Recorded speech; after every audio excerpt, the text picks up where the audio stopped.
Bienvenidos a este episodio. Thomas Morley se sitúa en el centro de uno de los momentos más brillantes y, a la vez, más breves de la música inglesa. Nacido en Norwich alrededor de 1557 o 1558 y fallecido en Londres a comienzos de octubre de 1602, vivió apenas unos 45 años.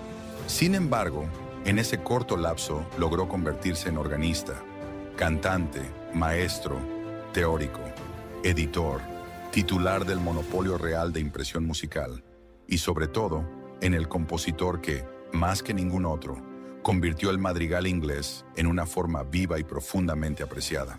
Su figura pertenece no solo a la historia de la música, sino también al relato más amplio de la Inglaterra isabelina, donde religión, política, comercio, educación y arte se entrelazaban de manera especialmente intensa. Fue alumno de William Byrd, probablemente se formó en la Catedral de San Pablo, trabajó en la Catedral de Norwich, más tarde ejerció en Londres y finalmente fue admitido en la Capilla Real. Compuso música sacra, motetes en latín, himnos en inglés, música de consort, obras para teclado, aires, canzonetas, ballets y madrigales. Su tratado A Plain and Easy Introduction to Practical Musique se convirtió en la gran guía inglesa para el estudio de la música durante generaciones. También vivió en un entorno cercano a Shakespeare, marcado por intrigas cortesanas y peligros confesionales. Contar la historia de Morley es, por tanto, contar cómo un músico ambicioso y talentoso recorrió ciudades, instituciones y estilos, y al hacerlo transformó el rumbo de la música inglesa. Capítulo 1. Infancia y juventud. Thomas Morley nació en Norwich, una de las ciudades inglesas más importantes fuera de Londres. A finales del siglo XVI, Norwich era próspera, llena de actividad comercial, energía cívica y señales de una ciudad consciente de su propia importancia. Era un lugar de gremios, iglesias, comerciantes, cargos municipales y una catedral que estructuraba tanto la vida pública como la religiosa. Morley no nació en la alta aristocracia. Su padre, Francis Morley, era cervecero, lo que sitúa a la familia dentro de una sólida y respetable clase media urbana. Este detalle es importante, porque Thomas Morley no surgió del privilegio nobiliario.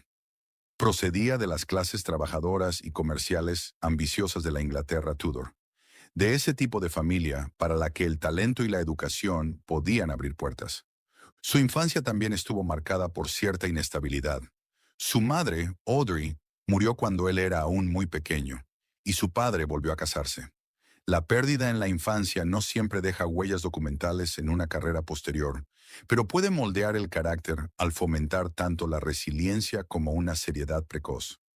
Morley creció en un hogar que no era pobre, pero tampoco estaba aislado de las duras realidades de la mortalidad y los cambios familiares.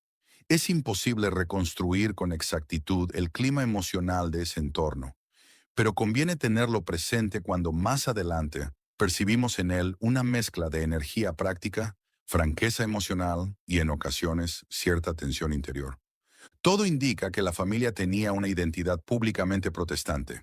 Sin embargo, como ocurrió con muchos músicos de la época isabelina, la formación musical real de Morley lo llevó a instituciones que conservaban hábitos, técnicas y sensibilidades heredadas del antiguo mundo católico. Esta tensión entre una vida pública protestante y una cultura musical de raíces católicas lo acompañaría durante toda su vida y se convertiría en una de las contradicciones más profundas de su biografía. Es muy probable que Morley recibiera su primera formación musical como niño cantor vinculado a la Catedral de Norwich. Ya fuera desde muy pequeño o incorporándose algo más tarde, el entorno catedralicio era el lugar natural donde se identificaba, disciplinaba y educaba a un niño con talento musical. La música en las catedrales de la Inglaterra Tudor exigía mucho más que una voz bonita. Un niño cantor aprendía no solo a cantar, sino también a leer, memorizar, mantener el orden, integrar su línea individual dentro de un tejido polifónico y comprender desde dentro la disciplina cotidiana del tiempo litúrgico. La música no era un adorno añadido a la educación. era en sí misma una forma de educación. Existen razones de peso para pensar que Morley se trasladó a Londres siendo aún joven y que estuvo vinculado a la Catedral de San Pablo. Este paso, de ser correcto, fue decisivo. Norwich podía formar a un muchacho, pero Londres podía convertirlo en un profesional. San Pablo era uno de los grandes centros musicales del reino. Allí habría entrado en contacto con un nivel más avanzado de canto, interpretación de órgano, enseñanza, copia de música y composición. El nombre que más se asocia con su formación en ese lugar es el de Sebastian Westcott, un destacado maestro de niños cantores. Westcott representa un tipo de figura muy revelador dentro de la música isabelina.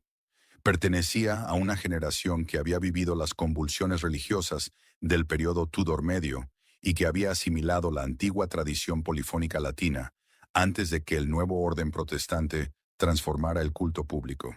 Un joven músico formado en ese entorno heredaba inevitablemente técnicas y gustos anteriores a la ideología oficial bajo la que vivía. Aún más importante fue la relación de Morley con William Byrd. En su vida adulta, Morley se refirió a Byrd como su amado maestro, y lo hizo con una reverencia inconfundible. Esta expresión es valiosa porque no solo indica que Byrd le enseñó, sino que Morley se veía a sí mismo como parte de una tradición.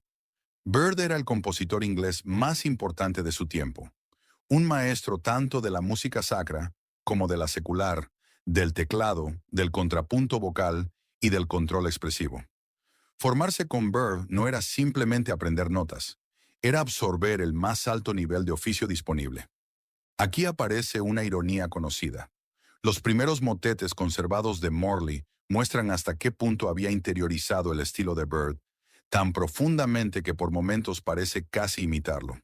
En cierto sentido, esto podría interpretarse como una apropiación juvenil o incluso como plagio, pero, en un sentido más generoso, revela a un joven compositor talentoso que aprende su arte habitando el lenguaje de su maestro. La concepción renacentista de la autoría no coincidía con el ideal romántico posterior de originalidad absoluta. Los compositores jóvenes aprendían mediante la imitación, la transformación y la recomposición.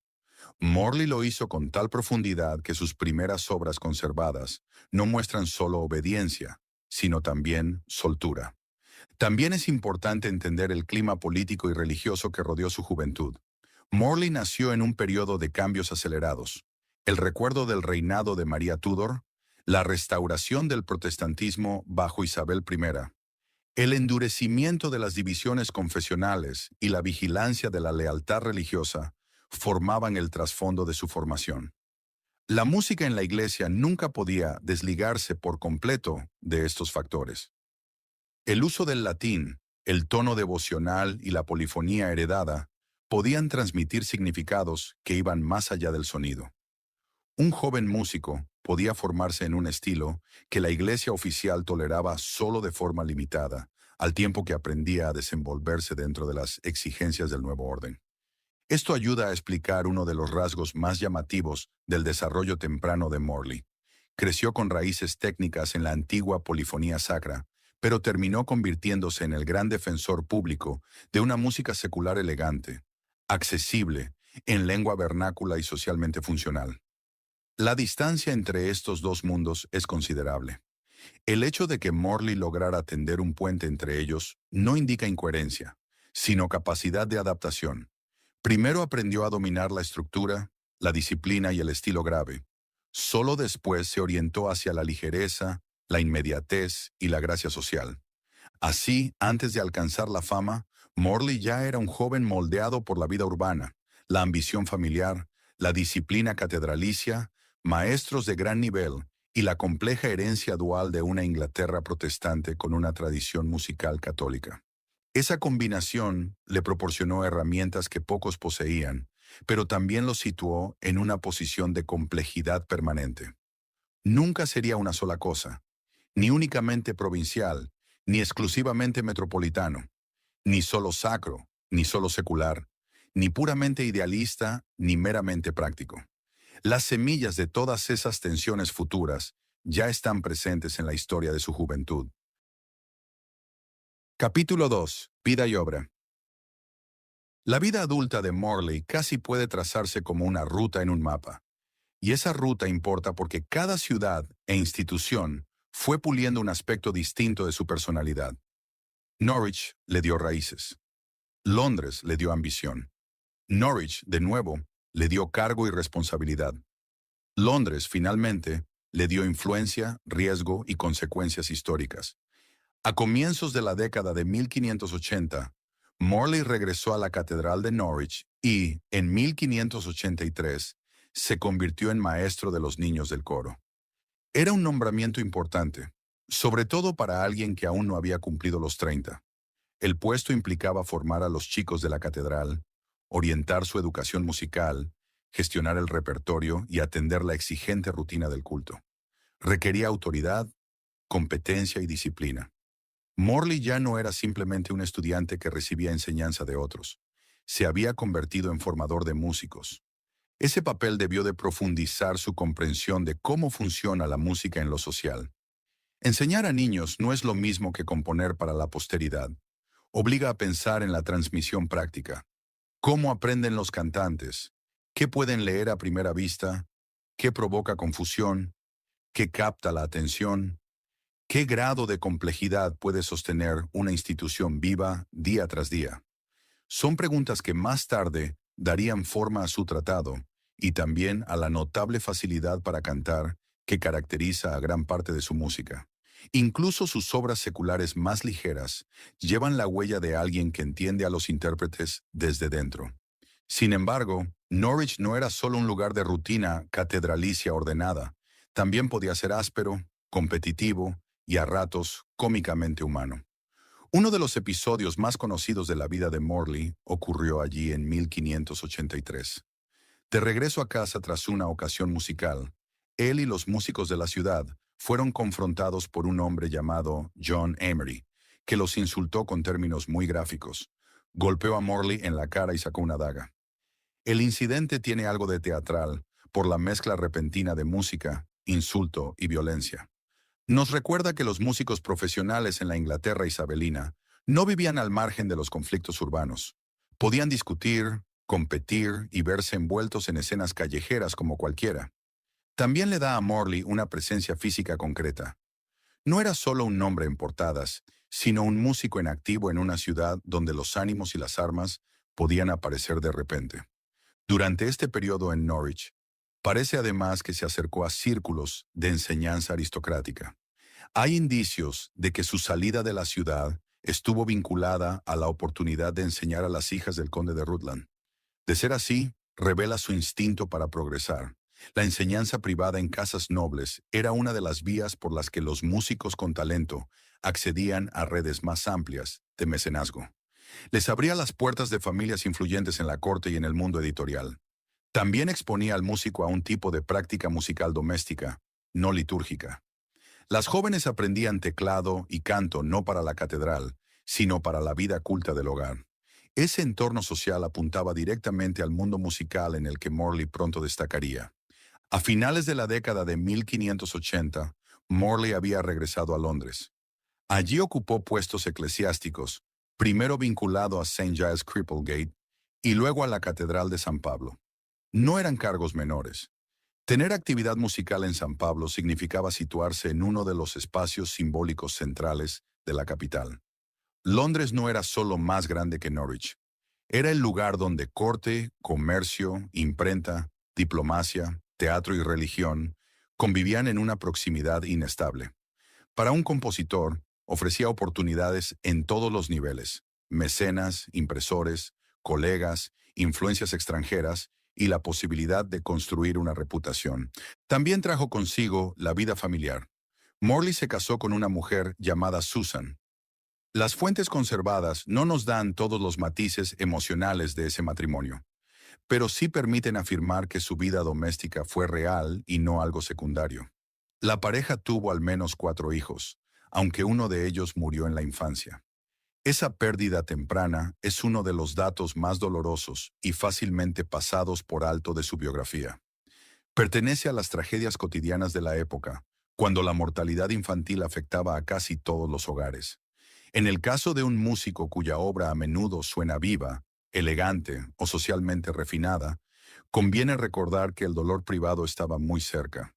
En esos años, Londres también expuso a Morley a la influencia musical italiana que lo transformaría. La publicación de Musica Transalpina en 1588 marcó un punto de inflexión en la vida musical inglesa. Esta antología de madrigales italianos con textos en inglés demostró que el estilo vocal secular del continente podía adaptarse a cantantes ingleses y al uso doméstico. Morley comprendió de inmediato lo que eso implicaba. Tenía la formación para asimilar el estilo importado, el sentido práctico para transformarlo y la ambición para convertirse en su principal voz en Inglaterra. Sus primeras publicaciones importantes, a comienzos de la década de 1590, muestran la rapidez de esa reacción. Canzonets, madrigales y ballets se sucedieron en rápida serie. Aquí Morley encontró el terreno donde sus capacidades encajaban mejor. No fue el compositor inglés más profundo en un sentido trágico o visionario. Byrd alcanza mayor hondura, pero Morley tenía un instinto excepcional para escribir música que se instala con facilidad en la voz, en la sala y en la memoria. Sabía cómo hacer agradable la polifonía para aficionados sin volverla trivial. Ese equilibrio es poco común. Al mismo tiempo, su carrera entró en un territorio más oscuro y enigmático.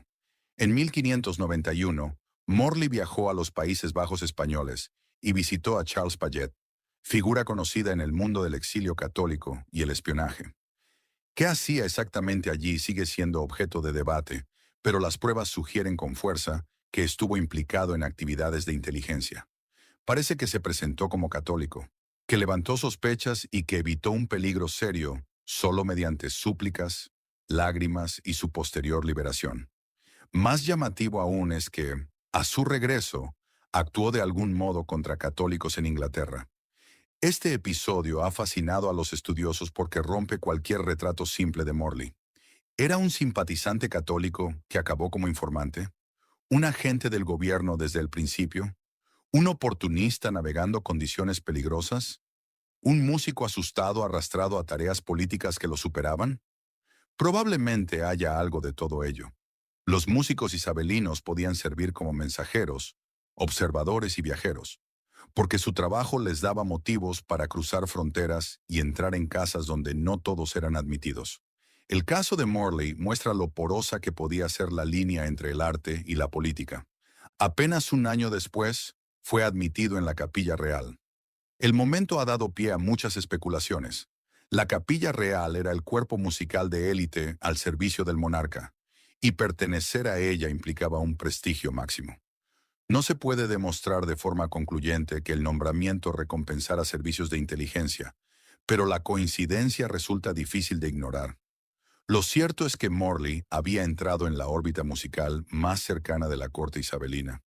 Este nuevo puesto amplió tanto su estatus como su red de contactos.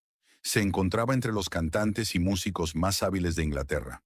Ceremonias cortesanas, repertorio de capilla, mecenazgo nobiliario y ocasiones reales formaban parte de su entorno. Sin embargo, resulta llamativo que su mayor fama no proceda de grandes espectáculos cortesanos, sino de haber contribuido a crear un repertorio apto para la interpretación doméstica cultivada. Captó un hecho clave de la Inglaterra isabelina tardía. La música ya no era solo cosa de la iglesia, la corte o los profesionales. Se había convertido en una habilidad deseada en hogares urbanos y de la pequeña nobleza. La gente quería libros que pudiera comprar, música que pudiera cantar con amigos, piezas que dieran placer sin exigir los recursos de una catedral. Morley, más que ningún otro compositor inglés anterior, construyó su carrera en torno a esa realidad social. Sus obras de la década de 1590 lo demuestran con extraordinaria coherencia. Publicó colecciones para 3, 4 y 5 voces, combinaciones mixtas, aires y lecciones instrumentales. La música va de lo discretamente elegante a lo brillantemente animado, pero casi toda muestra una preocupación por la claridad, el encanto y el uso práctico. No fue casual.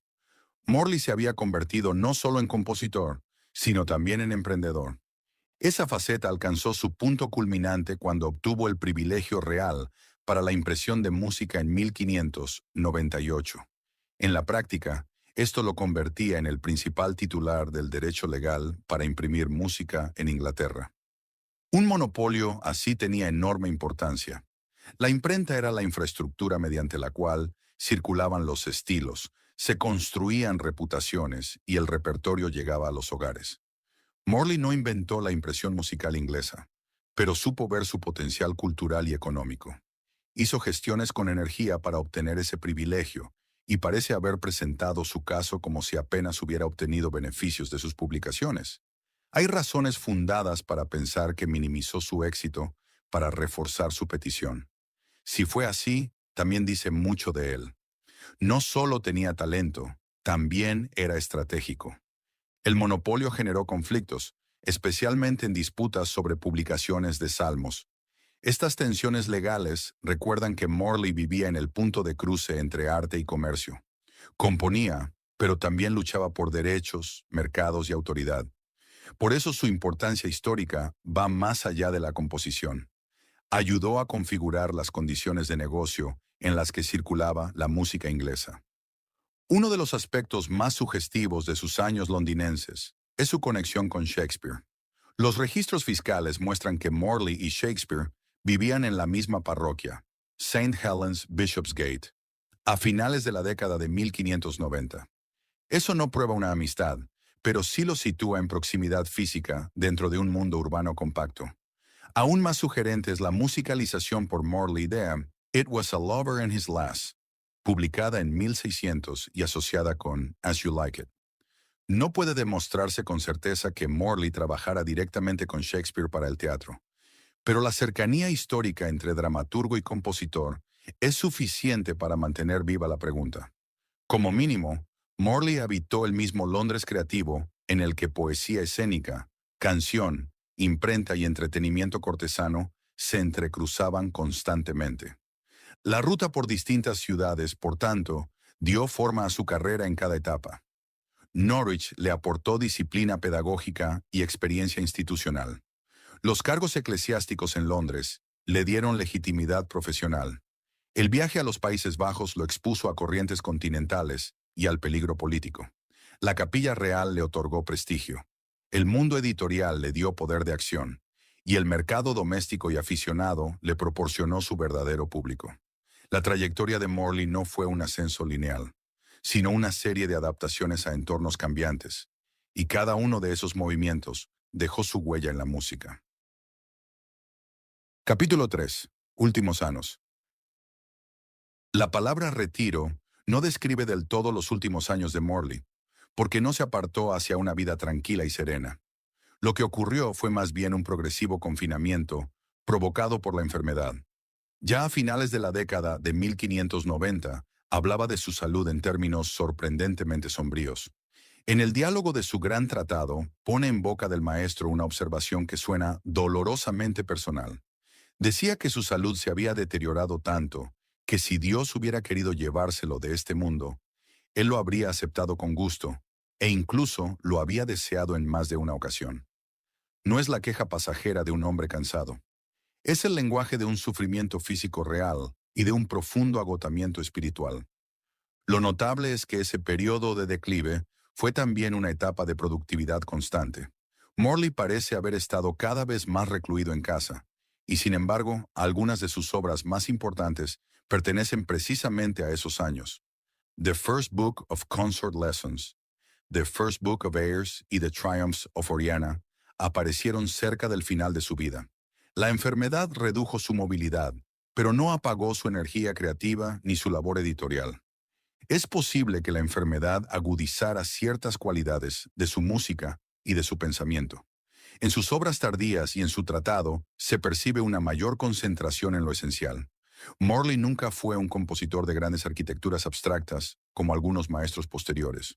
Su fortaleza residía en la claridad del diseño, en su sensibilidad hacia los intérpretes y en su inmediatez social.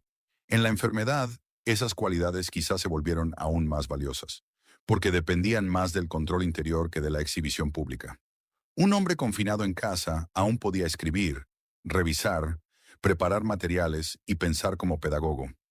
The Triumphs of Oriana, publicada en 1601, se erige como el gran monumento final asociado a su nombre. Esta antología reunió contribuciones de muchos compositores destacados, cada una terminando con una alabanza a Oriana. Durante mucho tiempo se interpretó de forma directa como un homenaje a la reina Isabel. Investigaciones más recientes han matizado esta lectura, sugiriendo posibles implicaciones políticas relacionadas con la sucesión. Sea cual sea el significado exacto, la antología muestra a Morley en un papel central como coordinador. No se limitaba a añadir otro conjunto de madrigales a las estanterías. Estaba organizando una declaración pública sobre la música inglesa, su identidad y su prestigio. Hay algo profundamente conmovedor en ello. Mientras su salud se deterioraba, Morley seguía intentando definir la forma de una cultura musical nacional. La antología refleja no solo su talento, sino también su posición dentro de una red de relaciones. Tenía la capacidad de convocar, reunir y dar marco al trabajo de otros. Eso también es una forma de autoría. La etapa final de su vida también acentúa las contradicciones de su perfil religioso. En 1600 puso música a un poema de Robert Southwell, sacerdote jesuita y poeta ejecutado pocos años antes. El simple hecho de musicalizar los versos de una figura así ya es significativo. Hacerlo además en un contexto que no enfatiza abiertamente la intensidad confesional vuelve el gesto aún más enigmático. ¿Se trataba de una simpatía privada, de admiración artística, de un remordimiento oculto o simplemente de oportunismo poético? No hay una respuesta definitiva, pero sí confirma que el antiguo mundo emocional y literario del catolicismo nunca desapareció del todo del horizonte de Morley. También conviene pensar en el estado de ánimo humano de esos últimos años. Morley había conocido el éxito, el mecenazgo, la publicación, un puesto en la corte y una notable influencia. Pero una enfermedad crónica cambia la perspectiva de todo logro. El progreso profesional ya no puede perseguirse con la misma energía. Las preocupaciones domésticas se intensifican. La mortalidad se vuelve inmediata. Incluso un músico sociable y activo puede acabar en soledad. El propio Morley hablaba de una vida solitaria, obligado a permanecer en casa. Esa frase resulta especialmente conmovedora viniendo de un compositor cuyas mejores obras están ligadas a la práctica musical colectiva. El hombre que había hecho cantar a salas enteras se encontró finalmente aislado. Parece que dejó la Chapel Royal en torno al momento de su muerte, y otro músico ocupó su lugar a comienzos de octubre de 1602. Los registros administrativos indican con bastante claridad que Morley murió a principios de ese mismo mes en Londres. Tenía alrededor de 45 años, una vida breve incluso para los estándares de su época en alguien que ya había alcanzado notoriedad. Esa brevedad explica en parte la intensidad de su legado. No vivió para ver la prolongada evolución del madrigal inglés, ni la transformación política tras la muerte de Isabel y la llegada al trono de Jacobo. Pertenece casi por completo al final de la era isabelina. Su muerte también tuvo consecuencias prácticas. El privilegio de impresión asociado a su nombre no desapareció sin más. Su viuda, Susan, se ocupó posteriormente de los derechos vinculados a él, lo que demuestra que la obra y los negocios de Morley siguieron teniendo relevancia material tras su fallecimiento. Incluso después de muerto, formaba parte del engranaje de la música como actividad comercial. Existe la tentación de romantizar sus últimos años como los de un artista moribundo que lucha noblemente contra el tiempo. Conviene ser prudentes. Morley era demasiado práctico y estaba demasiado integrado en la vida institucional y comercial como para encajar del todo en esa imagen. Aún así, hay una auténtica melancolía en el hecho de que alguien que hizo tanto por convertir la música en algo social, accesible y difundible, viviera su etapa final bajo la sombra de la debilidad física y una creciente interiorización. Sus obras tardías no son un adiós sentimental, pero sí transmiten la conciencia de que el tiempo era limitado. Morley fue enterrado originalmente en el cementerio de la iglesia de St. Botolph, Billingsgate, en Londres. Sin embargo, tanto su tumba como la iglesia fueron destruidas en el Gran Incendio de Londres de 1666. Capítulo 4. Desarrollo musical e influencia histórica. Para comprender el lugar de Morley en la historia, es necesario empezar por resistir una simplificación fácil. No fue simplemente el autor de unos cuantos madrigales encantadores. Fue un compositor de una movilidad estilística poco común, cuya trayectoria traza un recorrido desde una herencia sacra grave hacia una fluidez secular luminosa, sin abandonar nunca del todo la disciplina técnica de sus inicios.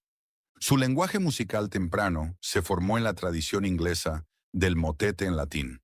En ese repertorio, la prioridad recae en el contrapunto, la línea fluida, la imitación controlada y un mundo emocional marcado por la devoción, la penitencia y la seriedad retórica. La música sacra inicial de Morley demuestra que dominó a fondo estas técnicas. Sabía construir un discurso musical a partir de la imitación, equilibrar las voces y mantener la coherencia dentro de la textura polifónica. Esta base es fundamental porque siguió siendo el armazón oculto incluso en sus piezas seculares más ligeras. Bajo la aparente facilidad hay una formación sólida. A medida que avanzó su carrera, especialmente tras su profunda implicación con el repertorio de madrigales italianos importados, Morley se orientó hacia un ideal expresivo distinto. El madrigal, en sus formas italianas, ofrecía una respuesta vívida al texto. Claridad seccional, dinamismo rítmico, inmediatez sensual y un mayor interés por el placer inmediato. Morley comprendió que los cantantes y los hogares ingleses no necesitaban una copia servil de los modelos italianos más complejos. Necesitaban adaptación. Lo que tomó de Italia no fue solo un estilo, sino un método. Adoptó el principio de que las palabras podían generar la forma musical momento a momento, que la textura podía aligerarse, que los estribillos podían seducir y que el impulso rítmico podía animar la interpretación social. Esa es una de las razones por las que sus ballets se hicieron tan famosos. Piezas como Now is the Month of Maying siguen vivas porque parecen encarnar el placer colectivo. La música avanza con ligereza y vitalidad. Las famosas sílabas de estribillo no se sienten como un adorno vacío. Generan energía social, hacen que el propio acto de cantar forme parte del significado. Morley supo transformar la polifonía de objeto de contemplación en un acontecimiento participativo. Sus canzonetas y madrigales más ligeros muestran otra cualidad central, un instinto extraordinario para la proporción. Muchas obras renacentistas de compositores menores resultan o bien sobrecargadas o bien poco imaginativas. Morley suele alcanzar un punto medio ideal en el que la imitación, el movimiento armónico, la longitud de las frases y el énfasis textual resultan exactamente suficientes. Esta economía es una de las razones por las que los intérpretes siguen apreciándolo. Escribe con inteligencia sin insistir en exceso. Da a cada voz algo digno de cantar.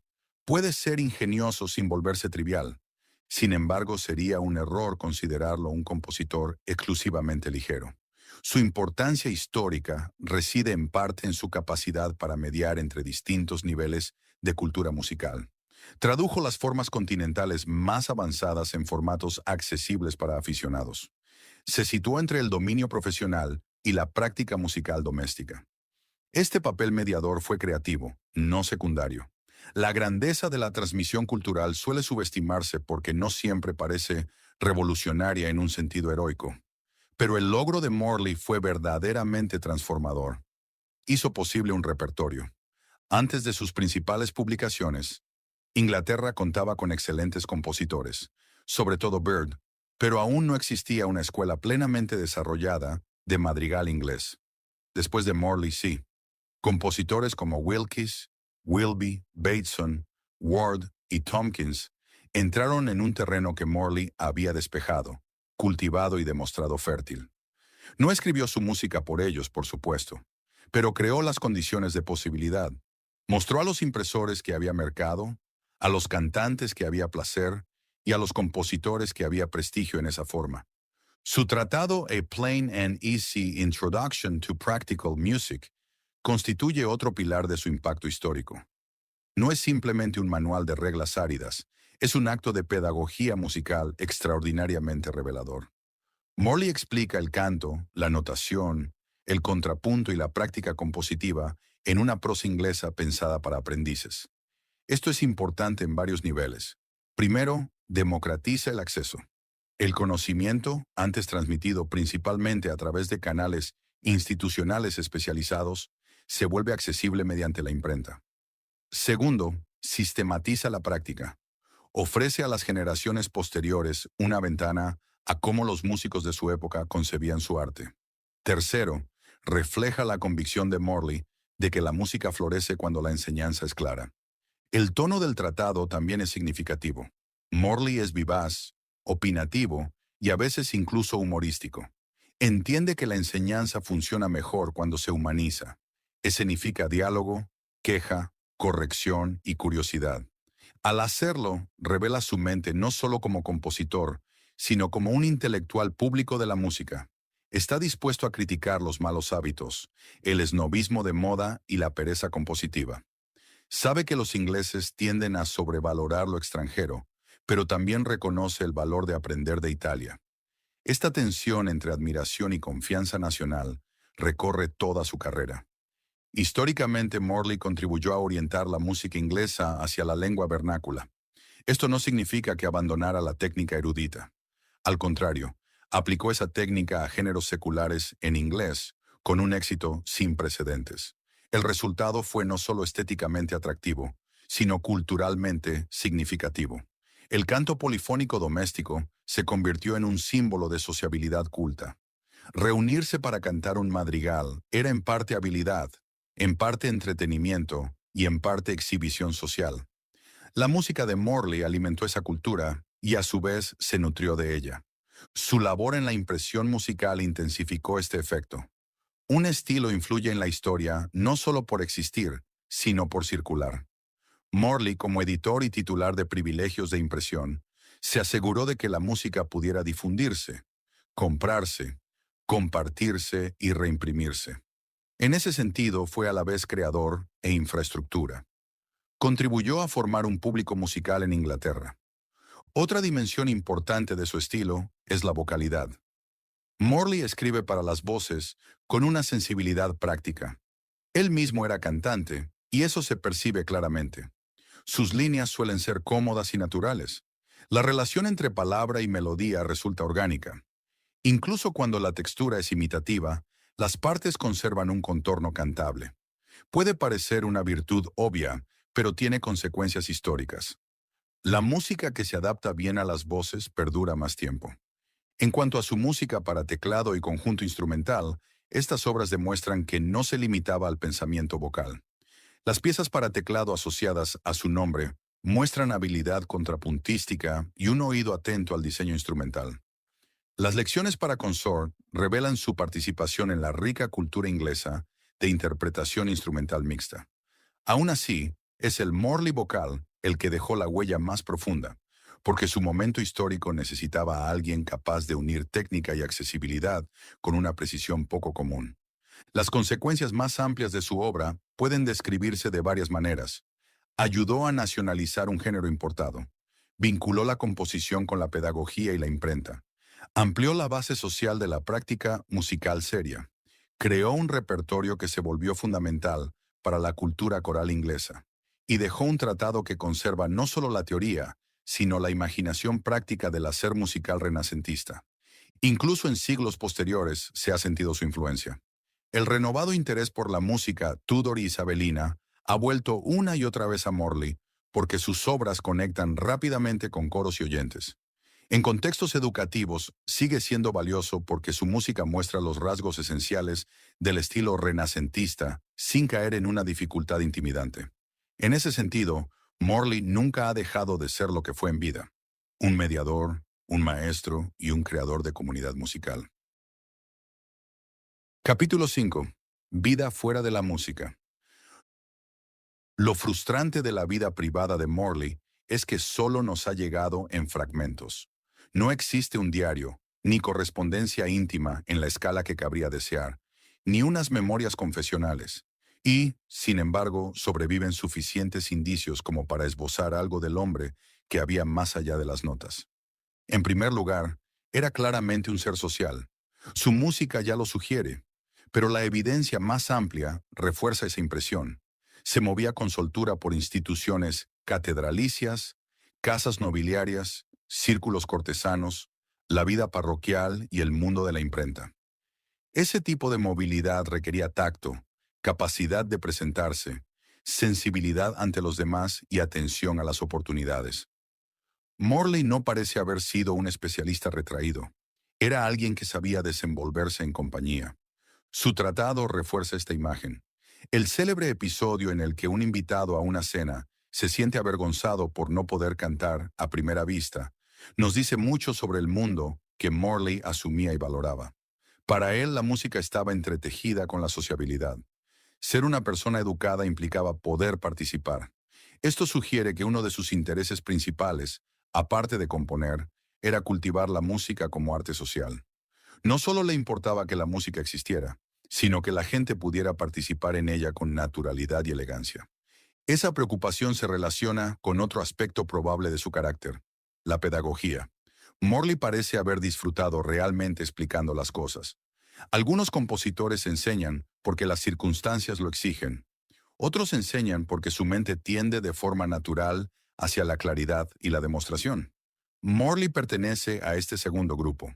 Su tratado es demasiado vivo, demasiado atento a los malentendidos y demasiado lleno de situaciones prácticas como para haber sido escrito por alguien indiferente a los aprendices. Enseñar no era algo marginal para él. Era una de las formas en que habitaba la música. En cuanto a los pasatiempos en el sentido moderno, las pruebas son escasas. No hay nada firme que nos permita afirmar que Morley tuviera aficiones completamente separadas de la música, como el coleccionismo, el deporte o los viajes por placer. Aún así, se pueden inferir ciertos intereses más amplios. Su implicación con el repertorio italiano sugiere una atención cercana a las publicaciones extranjeras y al gusto continental. Su participación en disputas relacionadas con la imprenta apunta a un interés por los mecanismos legales y comerciales. Su lugar dentro de la sociedad urbana y cortesana implica familiaridad con la poesía, la cultura del mecenazgo y los rituales del entretenimiento culto.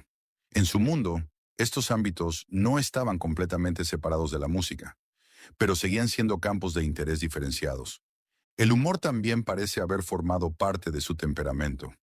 Algunas anécdotas asociadas a él, como la confesión sincera de que no podía explicar la etimología de la palabra madrigal, o su queja mordaz por tener que escuchar cadencias irritantes repetidas una y otra vez en San Pablo, sugieren a un hombre dispuesto a bromear, a criticar y a mostrarse con cierta franqueza irónica.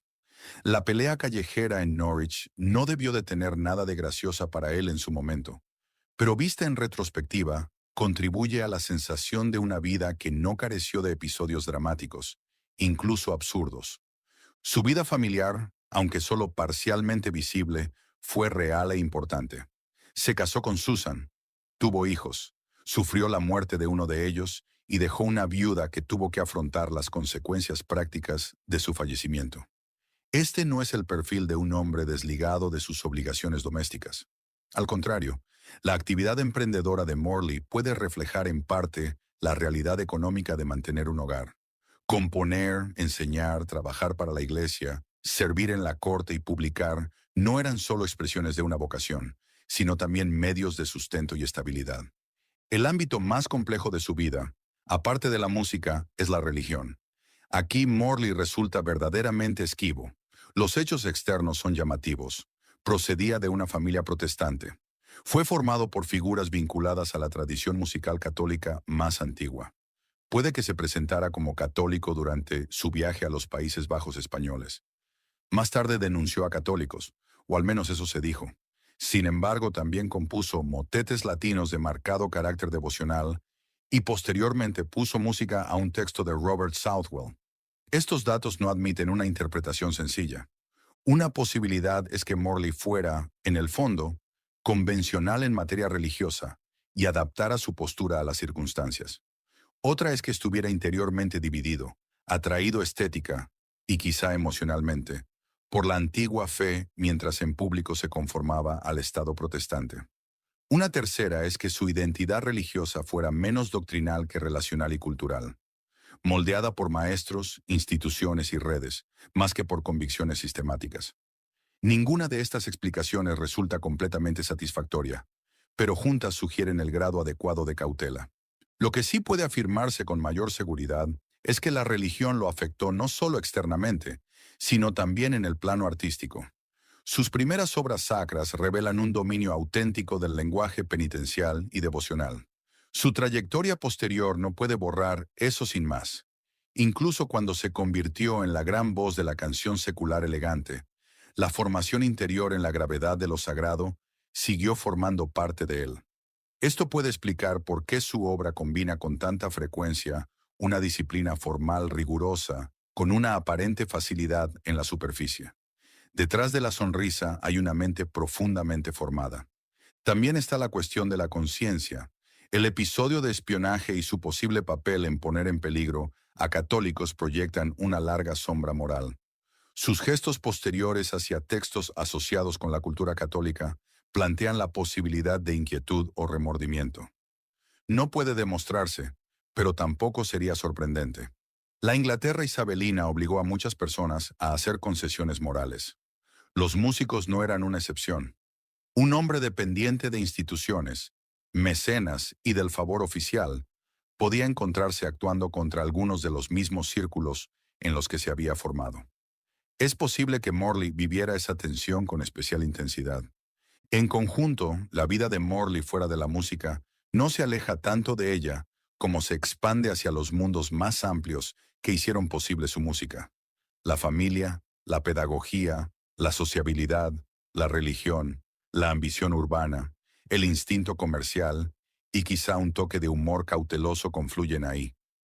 No fue un santo, ni un mártir, ni un bohemio, ni un cortesano puro, ni simplemente un artesano.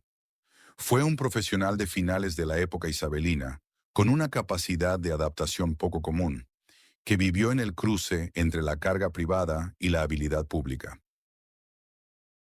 Capítulo 6. ¿Dónde se le puede encontrar hoy? Cualquiera que quiera explorar hoy la figura de Morley con mayor profundidad, tiene a su disposición diversos lugares e instituciones, que en conjunto muestran hasta qué punto su legado se ha integrado tanto en el ámbito académico como en el interpretativo. Un punto de partida natural es el Museo Fitzwilliam de Cambridge, donde se conserva el gran Fitzwilliam Virginal Book. Este manuscrito es uno de los monumentos centrales de la cultura del teclado en Inglaterra, y la presencia de Morley en él lo sitúa firmemente dentro del amplio mundo de la música instrumental isabelina. Para quienes se interesan por la faceta de teclado de su obra, es una referencia absolutamente imprescindible. La British Library de Londres es otro destino fundamental, ya que conserva música impresa temprana y el tipo de entorno documental en el que se desarrolló la carrera de Morley. Incluso sin acceder a materiales autógrafos, la biblioteca permite comprender la cultura de la imprenta, la circulación del repertorio y el contexto institucional que moldearon su trayectoria.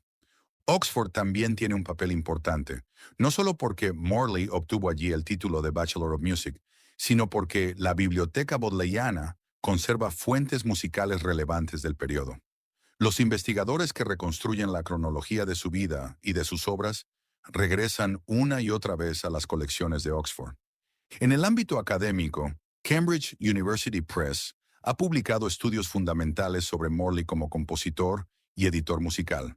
Por ello, las bibliotecas universitarias que ofrecen acceso a estas investigaciones son puertas de entrada esenciales para comprenderlo hoy. La Universidad de Southampton y la Universidad de Birmingham han acogido importantes trabajos doctorales sobre Morley, así como sobre el negocio y el repertorio de la música isabelina. Para un amante serio de la música, estas instituciones son relevantes incluso sin visitarlas, ya que su labor académica ha transformado la imagen moderna de Morley. Los recursos digitales también han revolucionado el acceso a su música.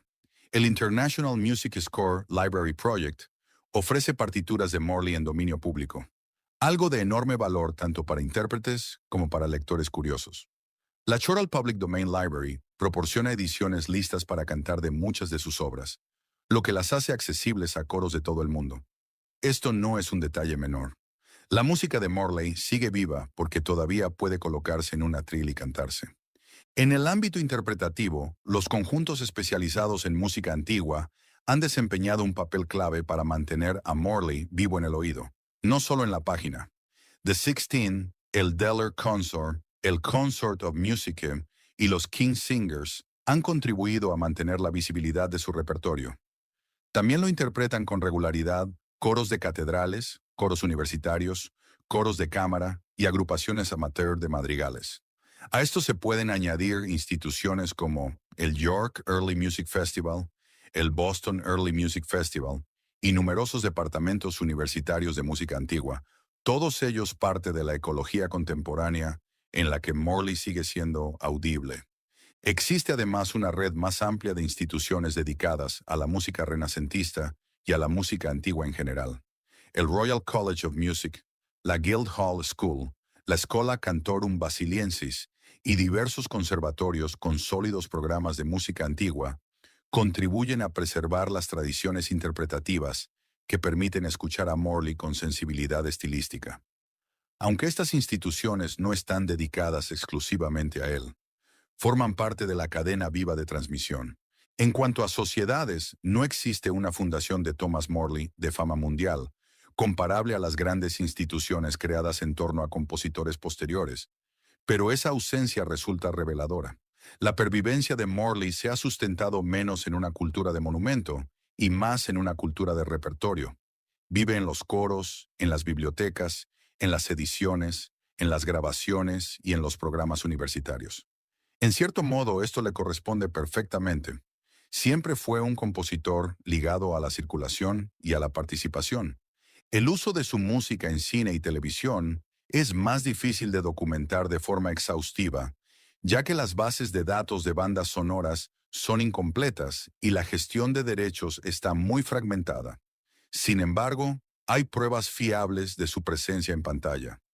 Now is the Month of Maying ha aparecido como música de fondo en la serie Cranford y en la película The Mend. Las bases de datos audiovisuales también vinculan su música con documentales y retransmisiones relacionadas con conciertos. Más allá de títulos concretos, esto tiene pleno sentido artístico. La música de Morley evoca de inmediato una atmósfera histórica reconocible, al tiempo que conserva frescura, encanto rítmico y brillo vocal.